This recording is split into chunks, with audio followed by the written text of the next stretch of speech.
Am I the a-hole for kicking my brother and his wife out of my house for what they told my son? I'm a single mother living alone with my 13-year-old son. My brother and his wife moved in with us over 2 weeks ago since they lost their apartment because of unemployment. My sister-in-law has been having conflicts with my mom, so I was the only one that was willing to help out. The situation is, my son's room is upstairs along with the room my brother was staying in. My son used to wake up to use the bathroom late at night, which is normal. Every time he walked down the hall, he'd pass his uncle's room. The door was always open, and my brother would get mad when my son walked down the hall and interrupted his and his wife's intimate time. My brother had a conversation with me about it. He said his privacy with his wife was not accommodated by my son constantly passing by their bedroom and interrupting their private time. The reason they left the door open was that the room would get really hot, and keeping the door open gave them a breather, and asked me to give my son's schedule for when it's safe to use the bathroom. I refused and suggested that he get a fan or keep the door shut if he wanted privacy or just stop being intimate, but not try to control my son's movement in his house. The next morning, I found out that my brother told my son he was banned from walking down the hall to use the bathroom from 1 till the morning. My son told me, and I got so irritated and pissed off. I went off and yelled at my brother asking if he really did that. He apologized and said he had no problem with my son taking a second to pass by their room. But his wife was the one uncomfortable and thought it was inappropriate because my son is old enough and understands. It would have been totally fine if he was under 5. Plus, they just wanted privacy without having to suffer hot weather. He came up with a suggestion of me moving my son to be with me in my room, and Mom supported the suggestion just to avoid her daughter-in-law. But I sternly told them I won't be moving my son out of his room under any circumstances whatsoever. I told my brother and his wife to pack their stuff and go look for privacy elsewhere. We clearly can't give it to them. He resisted, but eventually moved in with my mom. My brother is blaming me for the arguments that his wife and mom are having, and my mom isn't speaking to me for putting her in this situation. So, am I the a-hole here? I don't know for how long they'll stay with my mom, but what I did affected her life. Now for the top comments. Not the a-hole. It's totally unreasonable for them to say your kid can't pee because they want the door open while they're being intimate. I mean, the audacity here is staggering. Yep, the OP and her son are not the a-holes here. The brother and wife could shut the door or don't be intimate. Both are valid options, but they decided to demand a child not to go to the bathroom instead. That is messed up. Wait. They were having intimate time with the door open? Not the a-hole. I'd kick them out the second time they'd leave it open after telling them to close the door, because there is a 13-year-old kid in the house for God's sake. My brother mentioned this wasn't good for my son too, but his request was unreasonable. Besides the fact that he told my son he was banned from using the bathroom late at night and steamrolled my opinion. Not the a-hole. You didn't choose to put your mother in that position, so your mother can't be blaming you. And your brother and your sister-in-law are a-holes for trying to ban your son from going to the bathroom. Not the a-hole. They could have easily closed the damn door, or maybe opened a window. A fan is another option, as you said.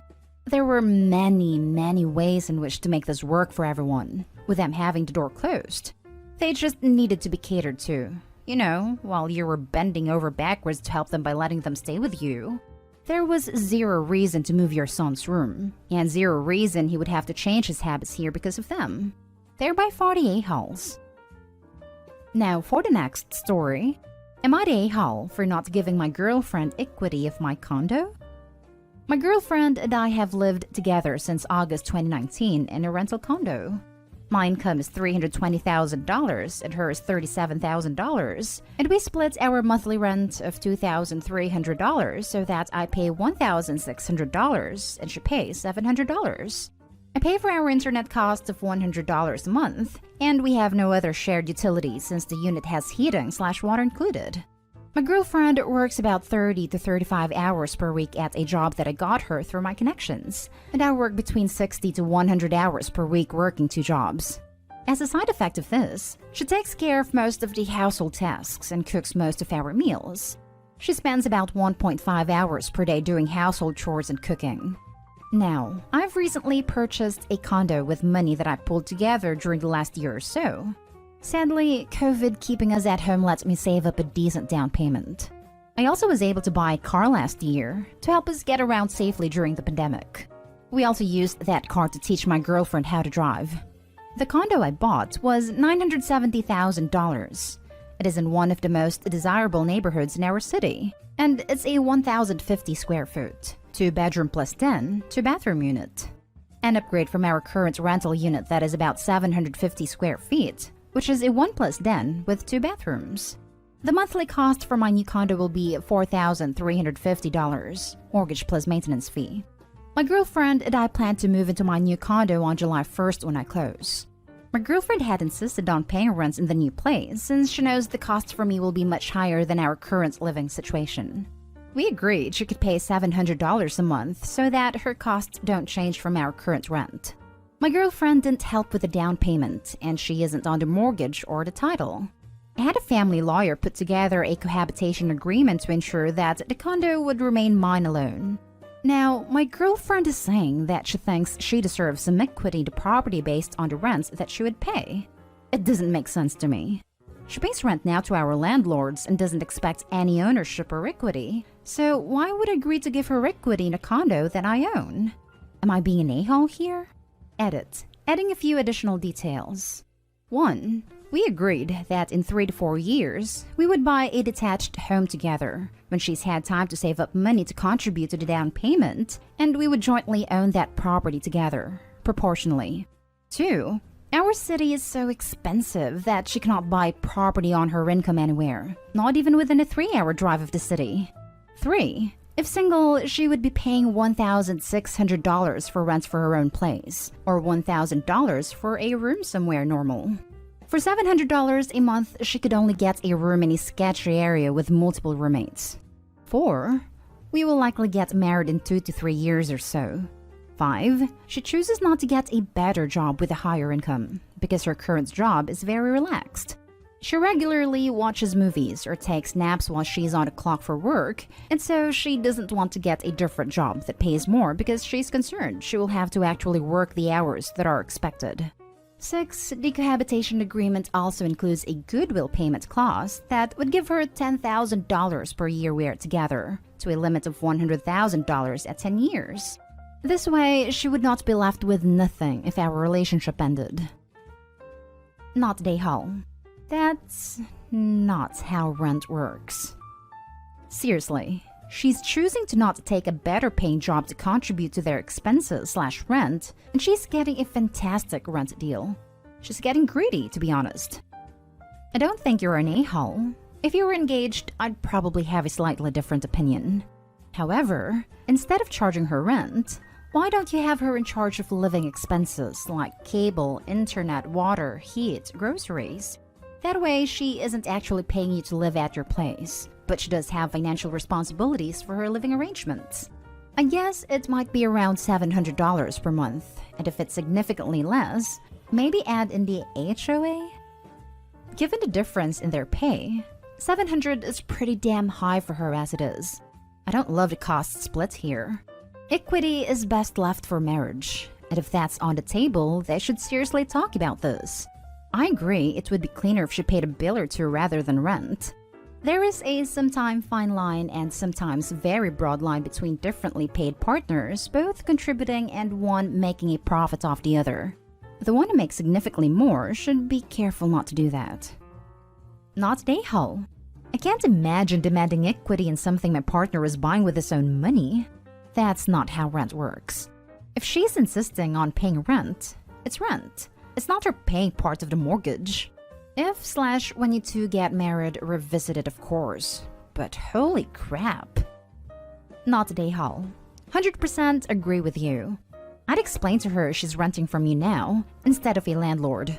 Would she pay for house renovations, taxes, things that break? Of course not. So why would she get all the benefits without any of the cost? Next story. Would I be the a-hole if we didn't trade our suite at a resort with sister-in-law's regular room for her honeymoon? My sister-in-law is getting married. Since they live in a resort area and we haven't had a vacation in forever, my wife and I decided to turn this trip into a vacation for ourselves. We figured why not, since we would have to pay for the plane tickets to get there anyway. So we planned to stay there for a little over a week after the wedding as well, so we could get some relaxation time. While her parents had invited us to stay with them, we didn't want to impose for so long and wanted some private time, so we looked for places to stay for the week after the wedding. We decided to splurge and get a deluxe suite at a resort instead of a regular room. Anyway, we talked a bit about the wedding and the trip with her family, primarily to let them know when our flight would be landing. We also talked about our plans to extend a trip for a week after the wedding as a little vacation for ourselves and would be staying at one of the resorts. They asked which one, and we told them along with how we got a suite and were excited. It was just a casual conversation. However, some of her family think we should give up our suite at a resort for her sister and her future husband to use on their honeymoon. They couldn't afford to go out of town for a honeymoon, so they had gotten a hotel room in town to stay in after their wedding, which the family had chipped in to pay for.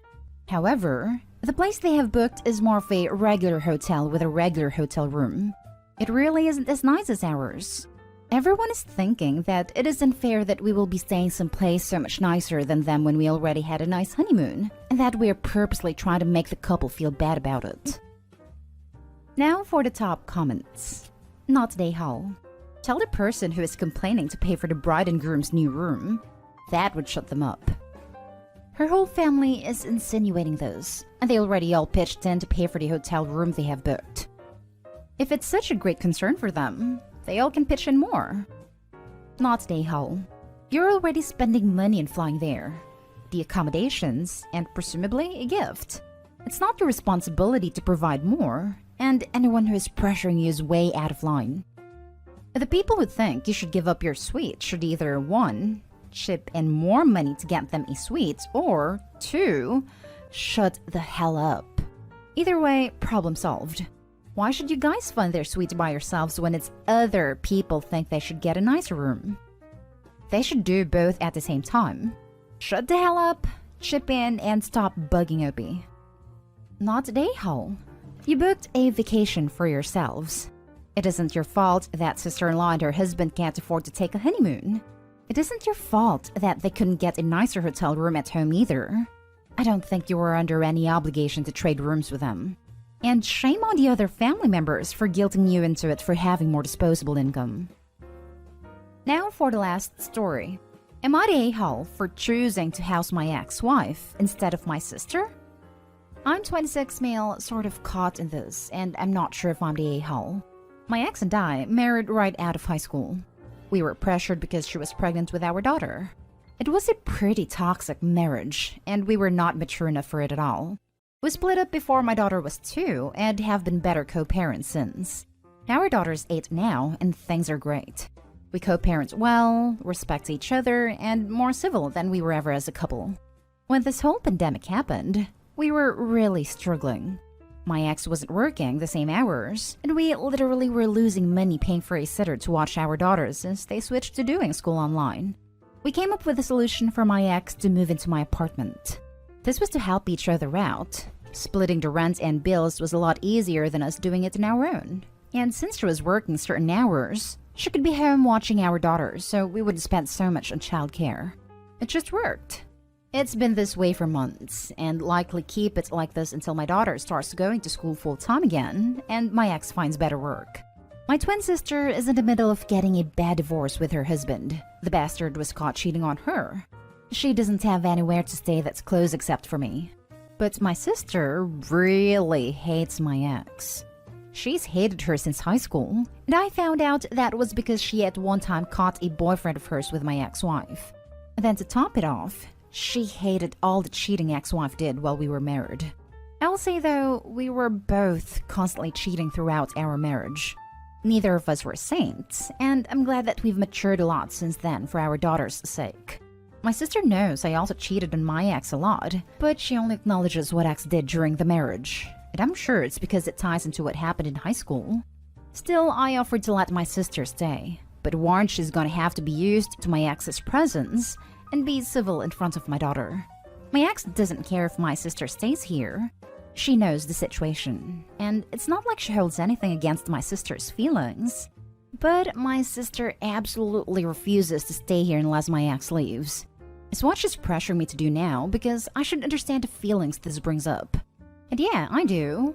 But that was also a long time ago. Plus, we're relying on each other right now. My sister gave me the ultimatum. Either it's my ex or her. And I told her it's going to be my ex because she can't afford to live on her own right now, and that's going to negatively impact our daughter in the long run. I'm being labeled a piece of crap brother now by her for not willing to help her in this situation. Right now, she's having to pay to stay in a motel and keeps telling me she'll end up broke this way because there's no one who can take her in. I just feel bad for the situation and wondering if how I handle this makes me the a-hole. Not the a-hole at all. Your primary responsibility is to your daughter.